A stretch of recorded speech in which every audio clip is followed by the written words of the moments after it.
Mesdames, Messieurs, bonjour, bonsoir et bienvenue à tous et à chacun de vous. Bienvenue dans votre émission Avis de la diaspora qui parle des thématiques qui vous intéressent chaque samedi à partir de 11 heures, heure de Chicago. Moïse Agbengan, c'est mon nom. Je serai à la réalisation et au micro pour animer cette émission pour vous. J'aurai le privilège de recevoir l'un de nos débatteurs qui a le privilège aussi d'être avec nous aujourd'hui. Il sera seul, malgré qu'on a annoncé deux invités.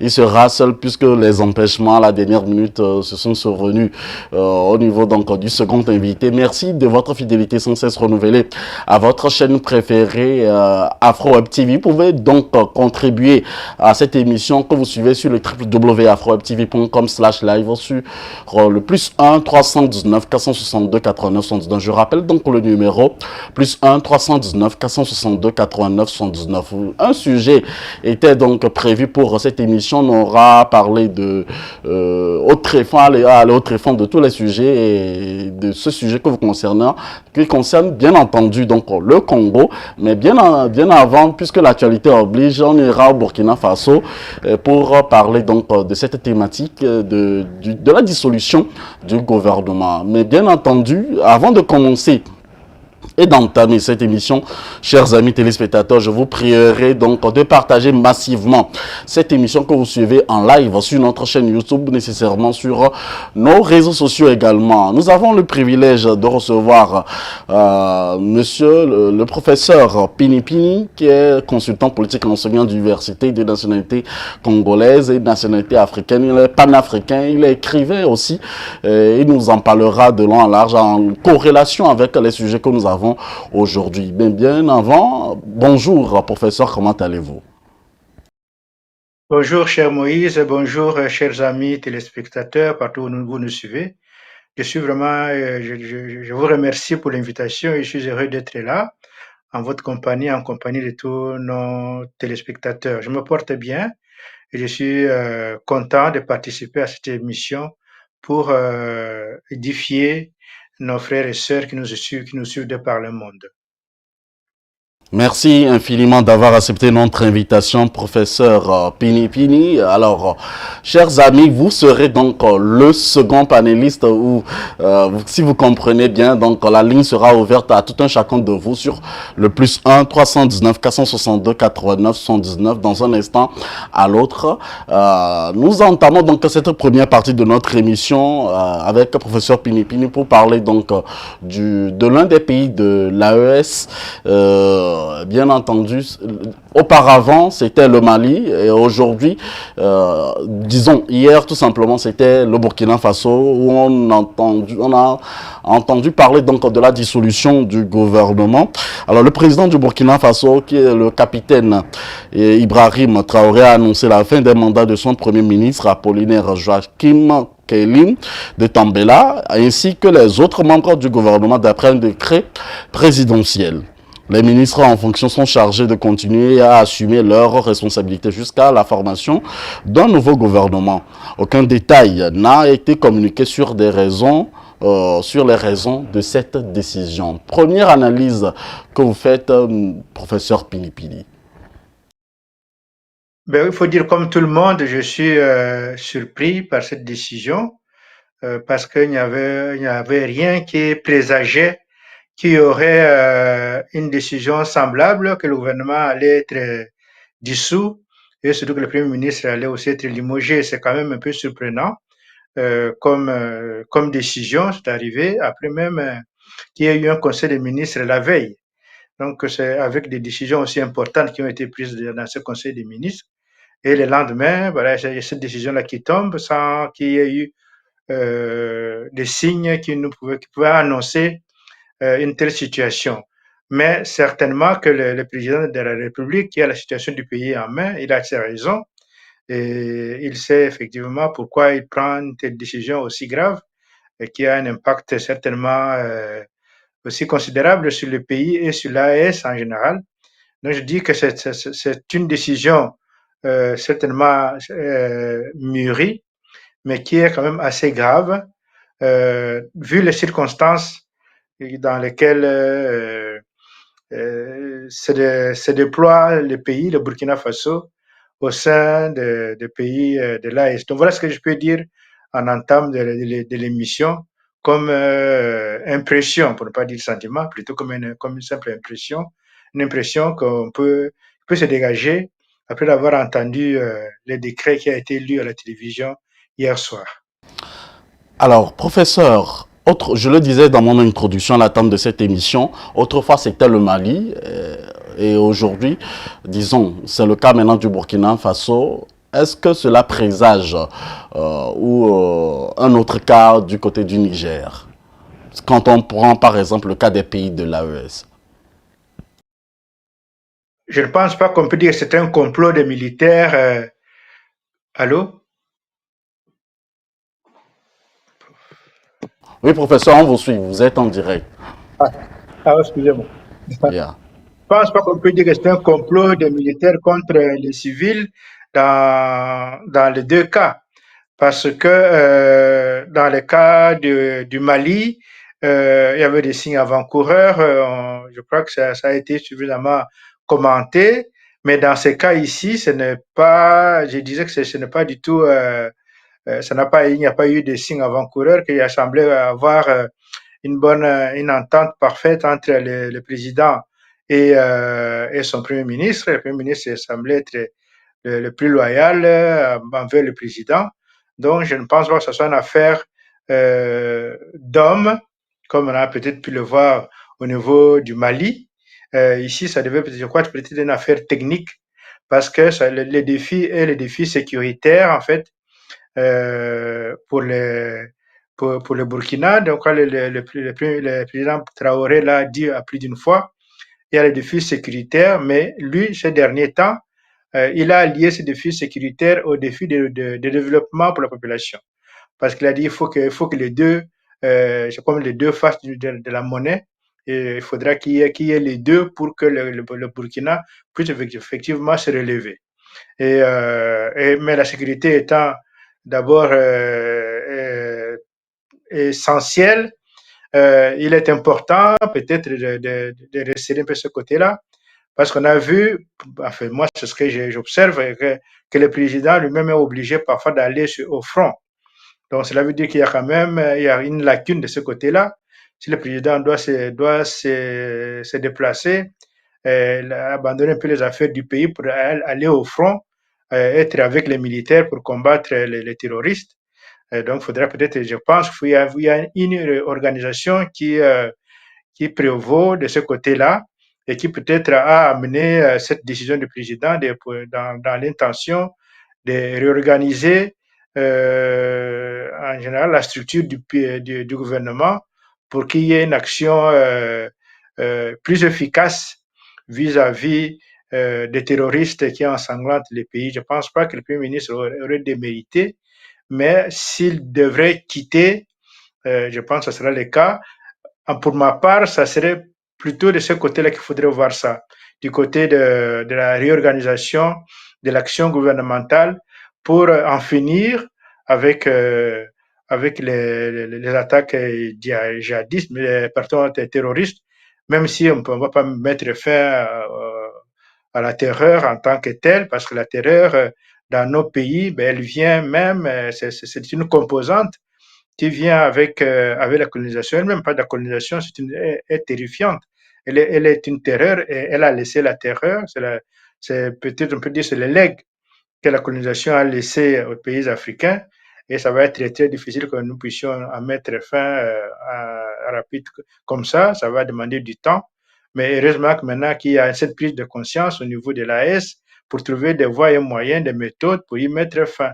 Donc, je trouve que ça doit être certainement pour une réorganisation de l'action gouvernementale en vue de mieux faire face aux deux défis qu'a énoncé le président Traoré, à savoir la sécurité et le développement du pays. La sécurité et le développement du pays. Est-ce que ceux qui, par exemple, disent que il y a un défaut de communication, par exemple, lorsqu'on vient, par exemple, à la télé, où il y a aucun signe qui présage donc le démis de fonction d'un premier ministre, est-ce que c'est la bonne manière pour annoncer ces genres de nouvelles au peuple africain? sinon au peuple burkinabé? Mais je ne sais pas quelle aurait été l'autre manière, parce que pour l'instant, si on veut s'adresser à tous les pays, à tout un pays, ben, le moyen le plus sûr, comme celui-là, c'est la télévision nationale qui est supposée être suivie par tout le monde. Et on suppose à ce moment-là, on atteint un peu plus, on atteint. Sinon, il faudra faire un meeting, mais un meeting, ça sera pour quelques personnes. Et ça donc, mais une décision, alors réunir des gens dans un stade, rien que pour leur annoncer qu'on a mis fin aux fonctions de Premier ministre, ça paraît pas sérieux. Donc, je crois que si le meeting, si il faudra un meeting, ça sera après pour pouvoir expliquer pourquoi on a pris une telle décision. Mais la décision ne peut pas être annoncée dans des meetings. C'est plutôt, pour moi, je trouve que c'est le moyen euh, le, plus, euh, le plus adéquat pour annoncer à la population une décision aussi importante, sinon grave. Le lieu, c'est celui-là. Moi, je ne vois pas un autre lieu. Donc, il n'y a pas que les Africains qui utilisent un moyen moderne de communication. Il faut savoir que le monde, d'une façon générale, a changé depuis que les mass médias ont pris la place de la rue en tant que tel.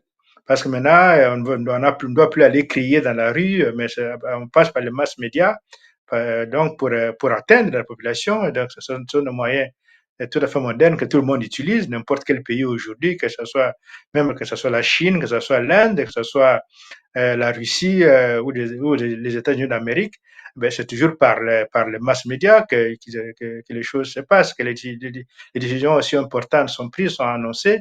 C'est pas autrement. Je ne vois pas quel autre moyen on aurait utilisé par rapport aux Africains pour leur annoncer certains événements comme celui-là. Qu'est-ce qu'il aurait pu faire d'autre? Moi, je ne vois pas. Chers amis téléspectateurs, vous êtes sur Afro TV et merci infiniment de partager cette émission avec les uns les autres. Vous pouvez vous aussi participer à cette émission sur le plus 1 319 462 89 119, numéro affiché à votre écran pour vous permettre de participer, bien entendu, à cette émission que vous suivez. Et je vais revenir sur un aspect donc relayé par nos confrères journalistes au niveau donc du Burkina. Il disait donc que en août dernier, le président burkinabé a révélé que les services secrets du pays avaient dévoilé un complot visant à éliminer le gouvernement transitoire, impliquant des groupes terroristes et des militaires. Ce pays est aussi donc le théâtre d'affrontements sévères avec des factions djihadistes armées ayant conduit à près de 2 millions de déplacés internes. Est-ce que dissoudre un Premier ministre, sinon un gouvernement, sera la solution dans ce cas, professeur Pinipini? Ça peut être une solution si le problème se pose à ce niveau-là. Si il est établi que le problème se pose au niveau de l'action gouvernementale, comme je le disais tout à l'heure, donc c'est cette action, c'est ce gouvernement qu'il faudra certainement réformer pour une meilleure action. Je dis si ça c'est l'action. Mais en tout cas, pour le cas auquel vous faites allusion, il a été établi qu'il y avait effectivement de complicité sinon, au sein de l'administration du Burkina. Il n'y a pas eu de membres du gouvernement en tant que tel, mais là, au niveau de l'administration, en tout cas comme au niveau, par exemple, des diplomates de haut niveau, au niveau euh,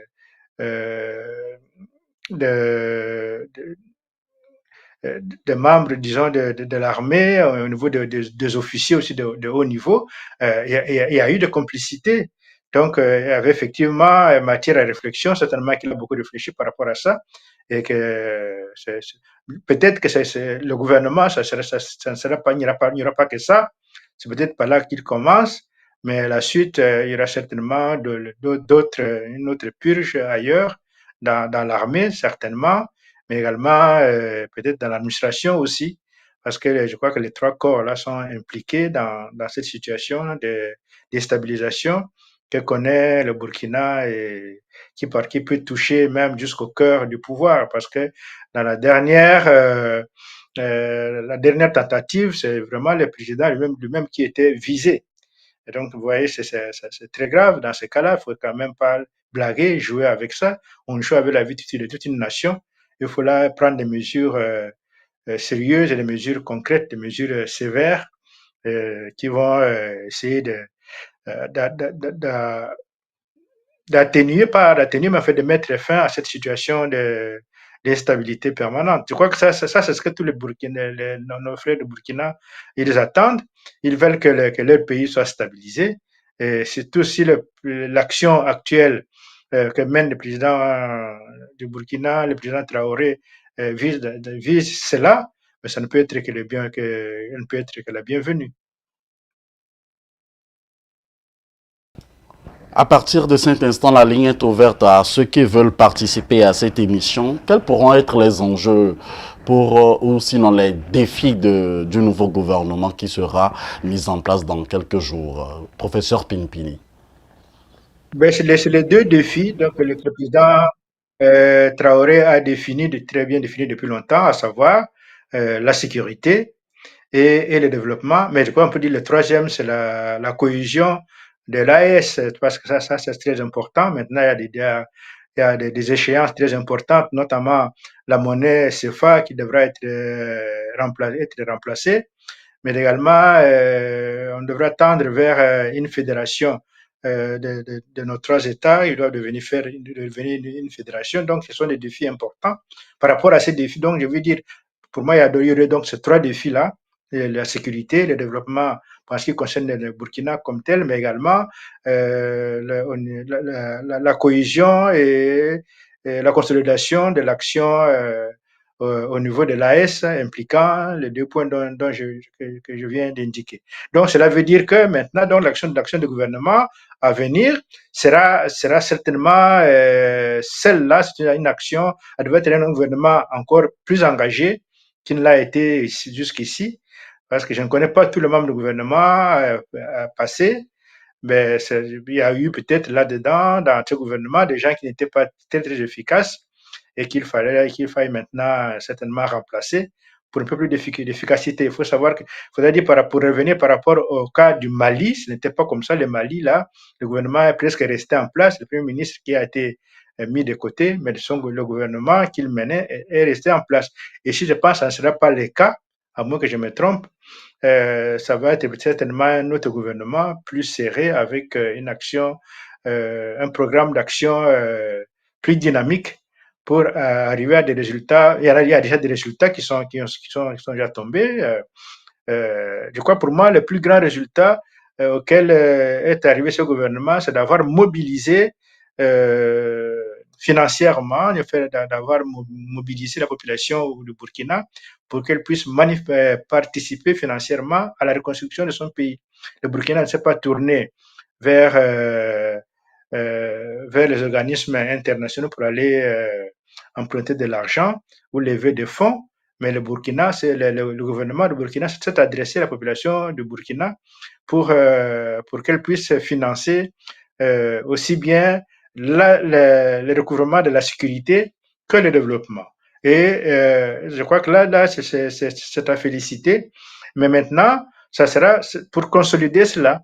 Parce qu'il y a quand même eu aussi des détournements. Nous l'avons appris, le président Traoré s'était plaint du fait que certains membres de l'administration avaient détourné l'argent qui avait été récolté, une partie avait été détournée et que donc le président s'était montré très ferme vis-à-vis de ces gens-là. Je crois que maintenant, ça sera pour mettre fin à de tels comportements parce que si l'action du gouvernement avait laissé des failles pour de tels individus, il faudrait maintenant qu'il n'y en ait plus sur aucun, en aucune façon, aussi bien sur le plan de la sécurité que sur le plan de la gestion financière et économique du pays. Donc je crois que ça devrait être, l'action du gouvernement devrait être, maintenant ça va être un gouvernement d'action, mais aussi un gouvernement d'une action volontaire et décidée, comme lui-même le président Traoré, qui, je le rappelle, ne perçoit que sa solde de soldats jusqu'à aujourd'hui. Il n'a pas de salaire en tant que président. Donc, si lui a fait, disons, de tels sacrifices, je crois que c'est ça qu'il demande également à ses collaborateurs, à tous ses collaborateurs, les ministres compris, mais également les hauts cadres dans l'administration publique doivent être aussi exemplaires que lui il est. C'est ça, ça sera ça l'action qui va être demandée, à mon avis, au nouveau gouvernement. Merci, professeur Pinipini, de répondre à toutes nos questions. Alors, d'aucuns estiment que le Mali, le président malien, le président Assimi Goïta a des ambitions politiques. On parlait à l'instant encore des pays de l'AES, je voudrais profiter de l'occasion pour poser la question de savoir, est-ce qu'il y a encore d'autres choses qui se cachent derrière peut-être la dissolution de ce gouvernement au Burkina, ou peut-être c'est le tour donc d'Ibrahim Traoré, le président burkinabé, de jouer à une nouvelle carte de jeu et de se présenter aux élections. Est-ce qu'il y a un lien intrinsèque entre les deux aspects, les deux situations, professeur? Oui, je pense dans les deux cas, on a parlé de coups d'État, mais en réalité, ce sont des révolutions populaires, que ce soit au Burkina, que ce soit au Mali. L'arrivée de ces deux militaires-là, donc le président Assimi Goïta et le président Traoré, a été précédée par des actions populaires qui les ont presque obligés à prendre le pouvoir. On a parlé d'une correction au niveau du Burkina, parce que le premier qui était là, d'Amiba, c'était quelqu'un qui n'avait pas été accepté par la population. La population a demandé qu'il y ait un changement, des changements, et puis ils sont presque allés prendre Traoré, et Traoré a répondu à à la demande de la population. Donc c'est pareil au niveau du Mali, c'est presque la population qui est allée prendre les militaires, donc le président Ibrahim Traoré et ses amis, et qui les a presque obligés d'être à la tête du pays et de les diriger. C'est pour cela qu'il y a une véritable symbiose entre les militaires au pouvoir au Mali et la population, et c'est pareil entre les militaires au pouvoir au Burkina et la population. Et les civils qui les ont rejoints dans le gouvernement sont venus pour répondre à cet appel de la population de voir le pays être dirigé par ces militaires. Maintenant, quand les militaires ont répondu à l'appel de la population, mais les militaires se sont adressés à la société civile de cette même population pour venir travailler avec eux afin de servir la population. Et maintenant, si on remarque que ces personnes de la société civile qui ont été choisies pour être à côté des militaires afin de servir la population ne le font pas correctement, c'est tout à fait normal, ça peut être rectifié. Donc je crois que dans le cas du Burkina, et même dans le cas du Mali, s'il faudra que Assimi Goïta ou bien Traoré, Ibrahim Traoré, puissent continuer leur action gouvernementale, leur action pour diriger ces deux pays. Mais je crois que cela dépendra de la population. Et jusqu'aujourd'hui, la population leur demande instamment, que ce soit au Mali, que ce soit au Burkina, la population demande à ces deux présidents de pouvoir continuer à diriger leur pays, de mener les affaires, donc de continuer à mener les affaires publiques comme ils le font. Et je crois que ça sera ainsi. Les ambitions, pour moi, ne sont pas des ambitions des militaires en tant que telles, ce sont plutôt les ambitions de la population. La population a comme ambition de voir ces militaires patriotes continuer à diriger le pays comme ils le font. Ce que la population attend, qu'ils ne puissent pas changer, qu'ils ne puissent pas devenir s'accrocher au pouvoir pour le transformer en leur seul avantage et que ça devienne une affaire de corruption qui puisse de mettre à détourner l'argent et devenir des dictateurs pour tuer des gens. C'est ça, la population ne va pas accepter.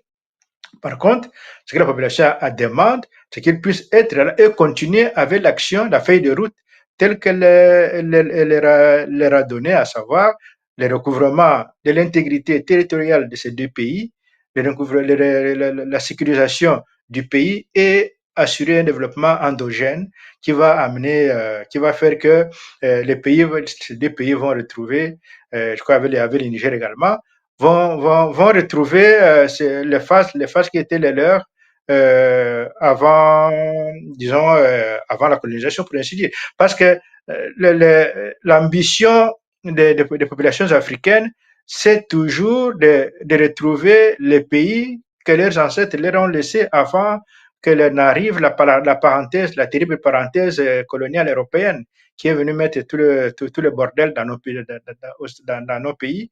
Ce que nos populations recherchent, c'est ces pays des ancêtres où ils peuvent vivre comme chez eux. Il y a des pays véritablement africains, dirigés par des Africains, dans l'intérêt uniquement des Africains. Et si on peut avoir des partenaires, mais ce sont des partenaires fiables et qui vont travailler avec nous dans l'intérêt de nos peuples, non pas des partenaires qui viennent dans leur propre intérêt contre nos peuples, comme le font les anciens colonisateurs européens, que ce soit la France, que ce soit la Belgique, que ce soit l'Angleterre ou l'Allemagne, la Hollande, le Portugal ou l'Espagne, l'Italie.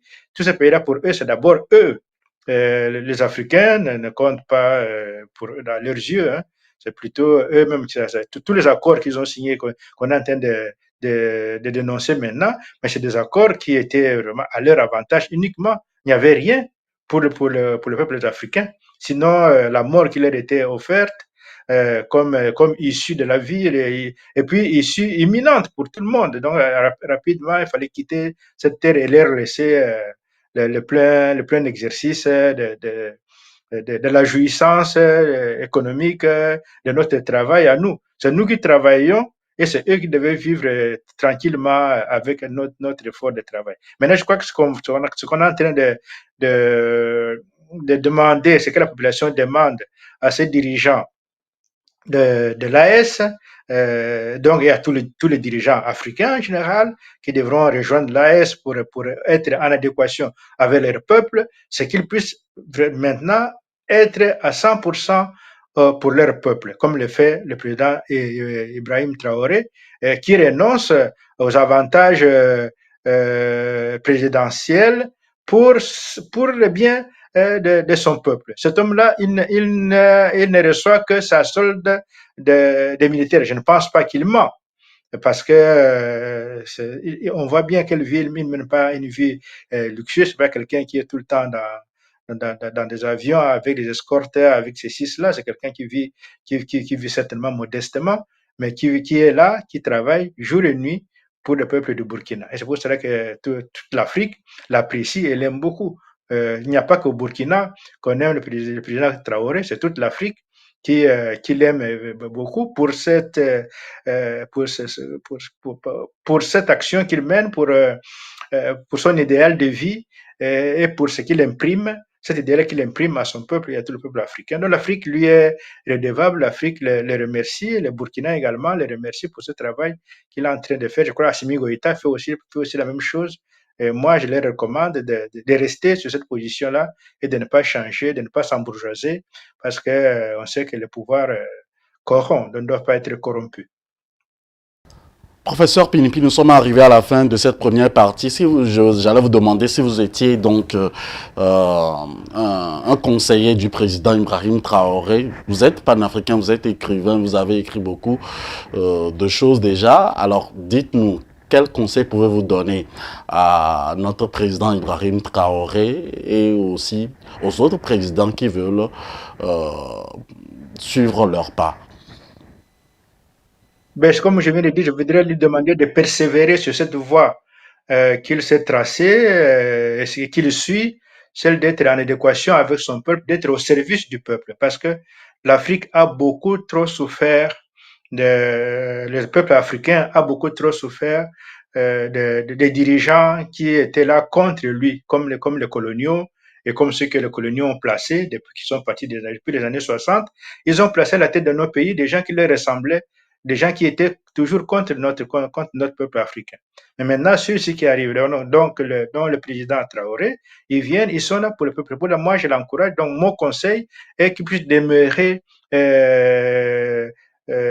honnête et qu'il puisse continuer ainsi à s'occuper alors en toute vérité de son peuple, comme il a fait dernièrement à Bobo Dioulasso, où il a été jusque dans les villages. Moi, ce qui m'a réjoui, c'est de voir qu'effectivement maintenant, au Burkina, mais on a compris que le développement, vraiment, c'était le développement de toute l'entité et que les villages doivent être transformés. Il ne faudra pas que nos villages continuent à végéter au profit de seules uniques villes créées ou laissées par les Européens, par les colons.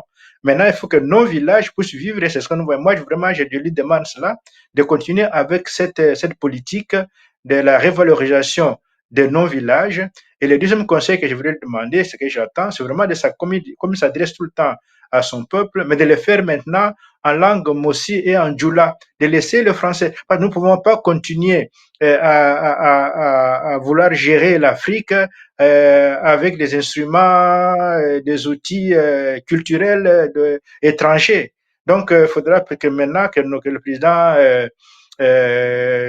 Traoré, mais également le président Assimi Goïta, qui puissent rejoindre leur grand frère du Niger, qui lui parle très souvent à son peuple dans la langue du pays, mais que lui, le président Traoré, il parle couramment Djoula, il parle couramment Mossi, mais pourquoi il ne parle pas? Donc, je voudrais, pour mon troisième conseil, ma troisième demande, pour ainsi dire, par rapport à cela, c'est aussi que la télévision nationale puisse, au Burkina et également au Mali, puisse changer, qu'ils puissent parler dans nos langues. Pourquoi toujours continuer avec des langues étrangères, soi-disant, pour s'adresser à notre peuple? Que notre télévision, que nous aimons beaucoup, nous voulons, nous Africains, d'autres Africains, apprendre les Mossi, apprendre le Djoula, apprendre le Bambara par nos télévisions qui vont s'adresser uniquement à nous dans cette langue-là. C'est ça parce que nous en avons assez avec ces langues. Il n'y a que nous qui parlons des langues étrangères et les étrangers ne parlent pas nos langues. Donc, je voudrais demander au président Traoré de faire ces pas-là parce que ça manque que dans les institutions internationales, quand ils vont partir, quand ils partent partout, qu'ils parlent vraiment en Mossi, qu'ils parlent en Djoula, qu'ils parlent fièrement dans nos langues, qu'il y ait des traducteurs il faut oser, il faut être, comme on dit chez nous à Abidjan, il faut être garçon. Hein. Maintenant, nous voulons ils sont des militaires, ils doivent être véritablement garçons pour ça. Quand ils vont à Moscou, quand ils vont à Pékin ou n'importe où, à New York, qu'ils parlent dans nos langues. Ça, c'est le conseil que je lui donne. Merci, professeur Pinipini. Vous restez avec nous, on va faire la pause et revenir juste après pour parler de votre pays natal, le Congo. Merci à tous et à chacun de vous d'être avec nous pour cette émission Avis de la diaspora. On se retrouve juste après.